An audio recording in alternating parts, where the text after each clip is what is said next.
You can find GPS receivers more or less everywhere. And of course, you have GPS in your phone. You can also buy one of these small GPS tags. You put in a SIM card and you can track this device wherever it goes from your backend. But what about GPS? Does it work everywhere? No. You cannot use it indoors. You cannot use it behind big buildings, not underground, and certainly not underwater. And also it's quite easy to jam and spoof GPS signals. So for security related applications, GPS is not so reliable. So there is a need for a support and backup system to GPS. And what I will show today is a number of applications where the particle filter has proven to be the ideal tool to back up or even replace GPS.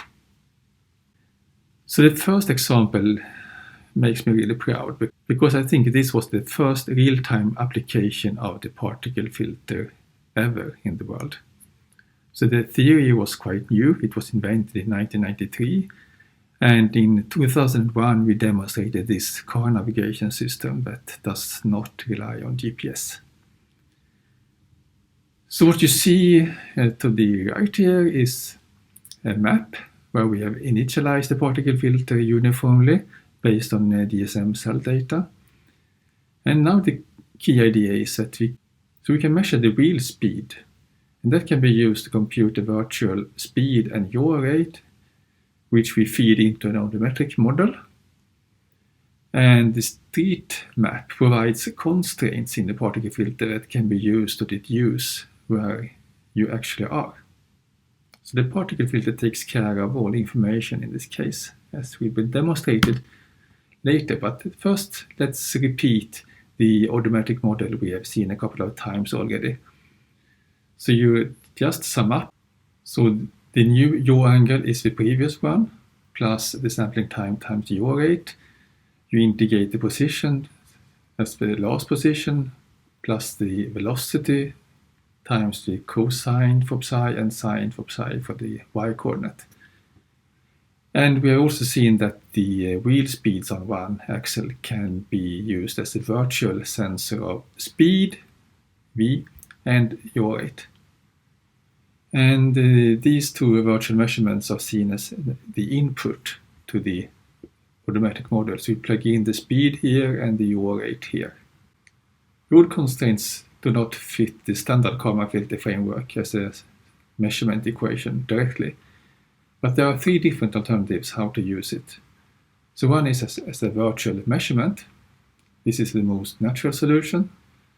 So you form a kind of measurement relation saying that particles that are on the road are okay, they get a high likelihood, and particles outside the road will get a very low likelihood and most likely be not resampled to the next time. Then we have the road constraint time update. So here you don't have any measurement actually. So the process loss is cleverly designed, so you never leave the street network. That's the solution demonstrated here. And finally we have the manifold model. And here the state of the vehicle is just the position along the road segment. But we need a discrete state as well to represent which road segment we are, because there might be multiple hypotheses where we are. So this is the most effective solution. We just have one continuous state, but maybe also the hardest to implement. So let's look at the animation of the particle filter here, based on a real test drive, of course. So what we see is that we have many particle clouds here because the initial cloud, uniformly distributed, could propagate according to the wheel speed, so there might be a right turn for many of the particles. Now we see when you turn right here, it was still possible to turn right at 4 other positions than the true one. Now we turn right again. It's possible here, but it was not possible up here. So now we just have 2 clouds or particles left here. And when we turn left here, you see that these will be killed, and we have a unique particle cloud, and we can light up the indicator for our estimate here, which happens to coincide with the GPS ground truth quite well. But it's even more accurate actually, because GPS is off the road here, as we can see, while the estimate is bound to be on the street all the time. So in a sense, the estimate is more accurate than ground truth. But anyway, we get a nice validation that the filter works fine here. The next example is a bit similar, because it's still a car that's going to navigate on a street map. And the information we have here is not the wheel speeds, but we measure signal strength from a radio network, in this case a WiMAX deployment in Brussels. So this experiment is done in several steps. In the first step, the car is driven around in this neighborhood with GPS collecting RSS measurements from the base stations. These are combined into a map where we have year-tagged RSS measurements forming a fingerprint for each position. And this fingerprint can be seen as a measurement relation, age of your position. This is complemented with a simple constant velocity model as a motion model in the particle filter. And this can be run as it is, or it can be combined with a street map to provide constraints and additional performance improvement. So we are zooming in on Brussels now, and one of the suburbs in the southern part of Brussels, which happens to be close to the university we were collaborating with. And this yellow square indicates the area we have mapped to form the RSS fingerprint map. There are 4 base stations here. And now we start the test with the localization. So we can see the red cross is ground truth, the blue dots are the particles, and the light blue dot is the center of gravity of the blue dots. That is the minimum mean square estimate. So RSS measurements are, as we have seen before, not so accurate. So we should not expect any wonders here. We can see approximately where we are, but this light blue dot is not particularly useful for navigation. It jumps around, and it's not often close to the road network. If I proceed a bit here to the middle of the test, it all starts over again. So the same data, but now the particle filter is also using the street network. So we see that all the blue dots are now on the street network. They are not allowed to leave. And also the light blue dot will be on the street network. Most of the time it's still the center of gravity, so it can be moved a bit outside. But most of the time it's actually quite close to the ground truth GPS signal here. Let's proceed underwater. So in this master thesis project, we had an underwater vessel that was able to measure its depth and the distance to the bottom with a sonar. And if you sum up these 2 measurements, you get the depth of the sea floor at that point. That is the measurement we have. Then we have a sea chart that provides the mapping age as a function of position. And actually the student also did this mapping of part of the Lake Vättern in Sweden, as we see on the map here. So there are onboard sensors on this platform, like speedometer and gyroscopes, so we can apply inertial navigation to get a motion model. But we need a measurement to run the particle filter. So we use the sea floor as the measurement to support the particle filter. So when we start the particle filter, we initialize by checking the depth at the current position, and then spread out particles uniformly on this depth and similar depth to get some spreading factor. So let's start.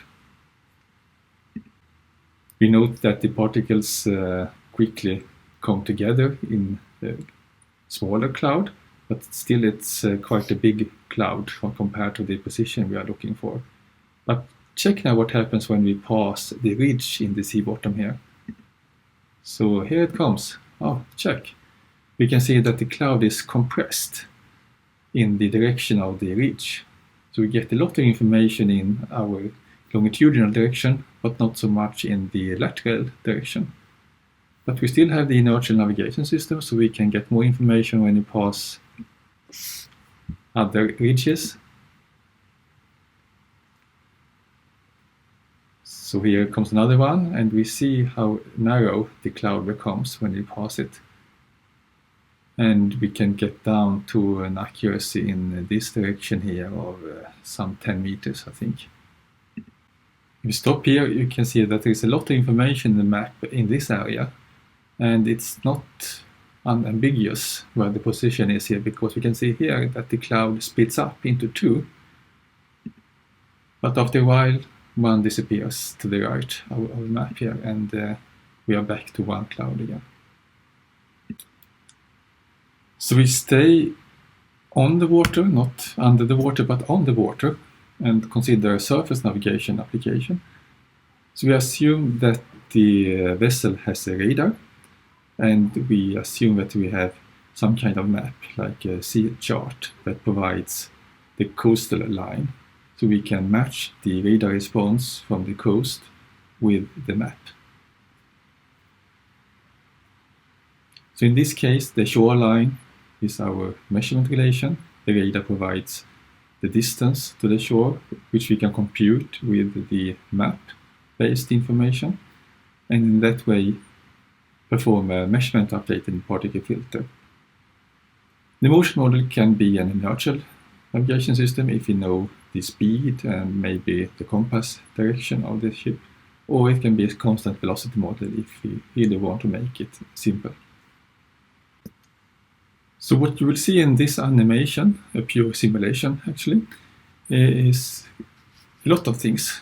First, we have an autonomous navigation system that does not rely on GPS, only on radar map matching.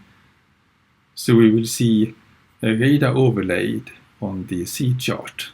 So the sea chart is real, so this resembles the view a captain on the ship has.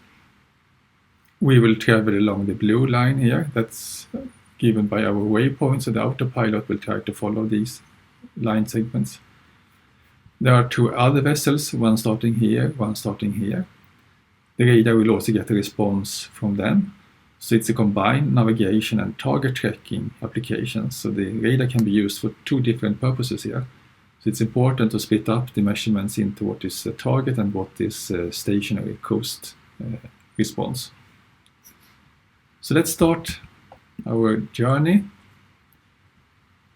We are here now. We can see the radar response from the shore, and this time we cannot see the particles, but the particles are working in the background. We can see the target tracking traces here from the two other vessels.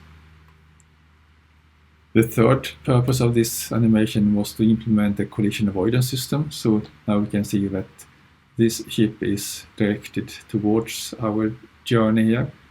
So we get this red covariance ellipsoid where the ship will be the next in the next 10 seconds or so. But we turn here, so it's safe. And the journey continues, no more warnings. The navigation system works fine. We get many informative radar responses because there are many islands and quite informative map. So I will finish with maybe my favorite application among these particle filter applications. It's another statistics project done by a sprint orienteer, and it's about sprint orienteering. So the runners are wearing GPS devices like this little tag on their shoes. Their position is broadcasted live, and it can also be replayed afterwards, and all runners can then start at the same time, so you can see how quick they are and which decisions they make along the course. So it's quite exciting, but the problem is that in cities the GPS signals are sometimes blocked. So it might look as the runner is jumping over the canals of Venice in this case, or taking shortcuts through the buildings, which is not the case. So the rules in short are that you are allowed to run on the bright colors on the map. So mainly these areas here, and the roads and the bridges. So this example is from the World Championship in Venice 2014, when Søren Bobach won the championship, and we will see his race. And what you see is a red line, which is what was broadcasted based on the GPS signal. So already in this snapshot of the video you can see something peculiar, because the red line crosses a canal here where there is no bridge. The green line is the estimate from the particle filter, and finally the blue line is the ground truth. That is the annotated trajectory by the winner himself. Okay, let's take a look at the race. So the starting point is here. So now we start. Already here you can see some deviations of the red, green and blue. The red is going inside the building here. Here the red one is taking a very peculiar way, so spectators looking live at the race might wonder what happened there. Was he cheating? And here it seems like he was swimming over the canal twice. It's not a shortcut, it was certainly a loss of time if that happened. But let's focus on the blue and the green line here. They are very similar most of the race. It's not perfect, but at least it's much better than the real one. Here you can see that he did a mistake, but he still won the race. So the whole race took about 12 minutes. We are soon to finish it. But let's stop there, and you can watch it on YouTube. So to sum up, the particle filter can integrate conventional sensor and motion models with unconventional information, as we have seen several cases of now. And the particle filter handles non-unimodal distributions excellently. And that's the case when we had many clouds of particles spread out. Road constraint was a theme in the first two applications, so we saw that the constraint that the vehicle is following the street map provides a lot of information. The particle filter can handle that, but I cannot see any way to let the Kalman filter work on that kind of information. Excitation varies over time. We saw spectacular information when the car turned or when the underwater vessel passed ridges. What we did not mention is that the particle filter, though being easy to implement, but it's not so straightforward to tune it in practical applications. There are some work that is not mentioned today, but if you do an implementation, you will certainly face some challenges with designing the process noise, measurement noise, number of particles, the resampling schemes, etc., etc. Reading advice is section 14.4.